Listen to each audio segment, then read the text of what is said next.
Hello all welcome back to my channel మీ Vardhini vlogs. ఈ video చాలా యూస్ఫుల్ వీడియో అండి ప్రతి ఒక్కరికి కూడా. దయచేసి అందరూ స్కిప్ చేయకుండా లాస్ట్ వరకు చూసేసేయండి. చాలా మంచి ఇన్ఫర్మేటివ్తో చేసేసాను అనమాట. సో అదేంటంటే నల్లేరు కాడల గురించి చాలామందికి తెలిసే ఉంటుంది. సో దీనికి ఉన్నటువంటి ఈ కొంచెం ఇబ్బంది ఏంటంటే మెయిన్గా చేసుకోవడం కంటే కూడా క్లీనింగ్ కొంచెం టైం టేకింగ్ అనమాట. సో దానికోసమే చాలామందిని అవాయిడ్ చేస్తూ ఉంటారు. కానీ మనం రోజువారీ తీసుకునే ఆకుకూరలు, పాలకూర, తోటకూర ఇట్లా గోంగూరతో పోల్చుకుంటే కాల్షియం కంటెంట్ చాలా ఎక్కువగా ఉంటుంది. అదేవిధంగా ఫైబర్ కూడా పుష్కలంగా ఉంటుంది. కేవలం న్యూట్రిషన్ వాల్యూసే కాదండి, దీనికి ఇంకొక చాలా అద్భుతమైనటువంటి ఒక నేచర్ ఉందన్నమాట. అదేంటంటే విరిగిన ఎముకలను కూడా చాలా ఈజీగా, చాలా తొందరగా అతికిచ్చే గుణం ఉందన్నమాట.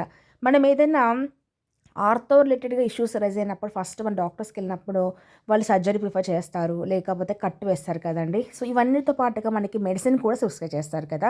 ఆ ప్రిస్క్రైబ్ చేసిన మెడిసిన్ వేసుకోవడం వల్ల మెయిన్‌గా వచ్చే ఇష్యూస్ కిడ్నీ రిలేటెడ్ ఇష్యూస్ అనమాట. సో వీటన్నింటికంటే కూడా బెస్ట్ సొల్యూషన్ ఆయుర్వేద డాక్టర్సే మాకు పర్సనల్‌గా ప్రిస్క్రైబ్ చేసింది ఏంటి అంటే ఈ నల్లేరి కాడలండి. నల్లేరి కాడల్ని కంటిన్యూగా ఒక 45 డేస్ కనుక వాడారంటే మీకేదైనా సరే బోన్ రిలేటెడ్ కానీ, మజిల్ రిలేటెడ్ కానీ ఏదైనా ఇష్యూస్ ఉంటే మాత్రం 100% క్యూర్ అయిపోతాయన్నమాట. సో దీన్ని ఒలిచే పద్ధతి మెయిన్‌గా చేతుల్లోకి ఏదైనా ఆయిల్ అప్లై చేసుకోవాలి. ఎందుకంటే బాగా ముదిరిన కాడలు పైన పీల్ ఆఫ్ చేస్తున్నప్పుడు కొంచెం ఇచ్చింగ్ వస్తుందండి. ఆ గ్రీన్ కలర్ ఉంది కదా, ఇచ్చింగ్ వస్తుందన్నమాట దానికోసము.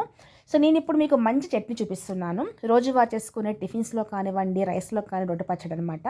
దానికోసం నేను కావాల్సినంత ధనియాలు, పచ్చిమిరపకాయలు బాండిలో వేసేసుకొని, ఆయిల్ వేసేసుకొని, ఇప్పుడు లేత నల్లేరు కాడలు తీసేసుకొని దాన్ని ఆకులతో సహా కొద్దిగా మనకి గోరుచిక్కులకి ఎలా అయితే పీచు ఉంటుందో అలా పీచు ఉంటుందన్నమాట. ఇలా పీచు మొత్తం ఒలిచేసుకొని ఒక బౌల్‌లో వేసేసుకోవాలన్నమాట. అంటే ఆకులు కూడా వేస్ట్ కాకూడదు, వేసేసుకోవాలి హ్యాపీగా. నల్లేరు కాడలు ఎంత లేతగా ఉంటే అంత ఈజీ ప్రాసెస్ అనమాట. కొంచెం ముదిరాయనుకోండి పైన పీలంతా తీసేసుకోవాలన్నమాట. కొంచెం టైం టేకింగ్ వేస్ట్ అయిపోతుందన్నమాట. చూసారా అలా పీచు వచ్చేస్తుంది. నీట్‌గా వాష్ చేసుకొని కొద్దిగా పచ్చిమిరపకాయలు వేగిన తర్వాత దాంతోలో తీయాల్సిన అవసరం లేదండి. దాంట్లోనే అదే పనిగా వేసేసుకోవచ్చనమాట. ధనియాలు, పచ్చిమిరపకాయలు అలాగే నల్లేరు. దీంతో రకరకాలు చేసుకోవచ్చండి. ఎవరి ఇష్టం వచ్చిన కాంబినేషన్స్ మార్చుకోవచ్చు. నేనైతే రోజువారీగా మన టిఫిన్స్‌లోకి ఈజీలాగా, రైస్‌లోకి ఈజీలాగా అప్పటికప్పుడు చేసుకోవచ్చు. చాలా సింపుల్‌గా చేసుకోవచ్చనమాట. చూపిస్తున్నాను. నల్లేరు కూడా వేసేసి ఇది బాగా వేగాలనమాట. సో నల్లేరు కాడలు నూనెలో వేగితే ఆ టేస్ట్ చాలా బావుంటుందండి. దీంట్లో పులుసు కూడా చేస్తారు. చింతకాయ తొక్కు పచ్చడి చేసేటప్పుడు చింతకాయలతో పాటుగానే చాలామంది దీన్ని కూడా ముందే వేసి దంచి పెట్టేసుకుంటారు. లేకపోతే ఎండుమిర్చి, చింతపండు వేసి చేస్తారు. ఇలాగ రెగ్యులర్‌గా చేసుకునే పులుసు కూరలతో పాటుగా కొన్ని కాడలు మునక్కాయలాగా వేసుకొని తింటారు. ఎలా అయినా తినొచ్చండి. ఇంకా తెలుసా అండి, చాలా చూయించాను మన ఛానల్‌లో కూడా. నల్లేరుతో రొట్టె కూడా చేస్తారండి. ఇది కేవలం పచ్చళ్ళే కాదనమాట. అది మిక్సీకేసేసుకొని ఆ గ్రేవీ అంటే ఆ పల్ప్ వస్తుంది కదండీ! ఆ పల్ప్‌తో కూడా మనం చపాతీ పిండిలో కలుపుకోవచ్చు, దోస పిండిలో కలుపుకోవచ్చు, బ్యాటర్‌లో వేసేసుకొని కూడా చేసుకోవచ్చనమాట. ఇంక పచ్చిమిర్చి, నల్లేరు, ధనియాలు వేగిన తర్వాత మనం పులుపు తగినంత టమాటా కూడా వేసేసి, టమాటా ముక్కలు బాగా మెత్తబడేంత వరకు మగ్గపెట్టుకోవాలన్నమాట. సో మనం చాలామంది ఏం చేస్తుంటామంటే ఇడ్లీ, దోసల్లోకి రెగ్యులర్‌గా టిఫిన్స్‌లో చేసుకునే పల్లీ పచ్చి తింటూ ఉంటాం కదండీ! సో ఏదైనా మనము చట్నీ తీసుకుంటున్నామంటే టేస్ట్‌తో పాటుగా మనకి మంచి న్యూట్రిషన్ వాల్యూస్ అందాలి కదా! ఈ రొట్టె పచ్చళ్ళు తీసుకోవడం వల్ల బ్రేక్‌ఫాస్ట్‌లో క్యాలరీస్ కూడా తక్కువుంటాయి. న్యూట్రిషన్ వాల్యూస్ కూడా ప్రాపర్‌గా మన బాడీకి అందుతాయన్నమాట. సో ఇంకో చెప్తున్నాను కదా, రొట్టె చేస్తారనేసేసి. ఇది పాతకాలం నుంచి కూడా ఈ నల్లే రొట్టె అనేది చాలామంది తెలుసండి. ఏదైనా ఈ మెయిన్‌గా ఈ సీజన్‌లో వచ్చేటువంటి దగ్గు, ఆయాసము, ఆస్తమా ఉంటుంది కదా కొందరికి, కఫము వాటన్నింటికి కూడా మంచి రెమెడీ అనమాట నల్లేరు కాడలతో చేసే రొట్టె తినడం వల్ల.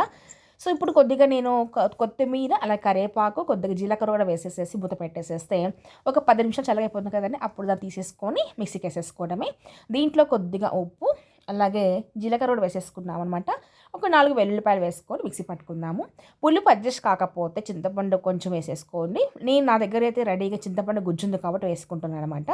ఒక రౌండ్ వేసుకోవడమే చాలా బావుందండి, ట్రస్ట్ మీ. అసలకి మీరు దీన్ని ఇడ్లీకి, దోసకి, ఉప్మాకి, పొంగనాలకి దేనికైనా తినొచ్చు. అలాగే రైస్‌లోకి అయితే ఇంకా అల్టిమేట్, అసలకి చాలా చాలా బావుందనమాట. తప్పకుండా ట్రై చేయండి.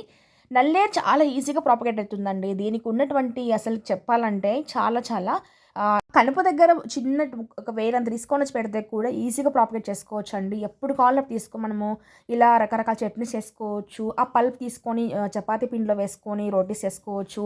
బియ్యం పిండిలో వేసి చేసుకోవచ్చు. నేనైతే ఊతప్పంలో తిన్నాము. అలాగే ఉప్మాలకు టేస్ట్ చేసాము. చాలా బాగుంది. మరి మీకు కూడా కుదిరితే తప్పకుండా ప్రాపగేట్ చేసుకోండి, పెంచుకోండి. ఇలా చేసుకొని ట్రై చేసి ఎలా ఉందో కింద కామెంట్ చేయండి. మరొక మంచి వీడియోతో మళ్ళీ కలుద్దాం. అందరికీ బై అండి. Thank you for watching.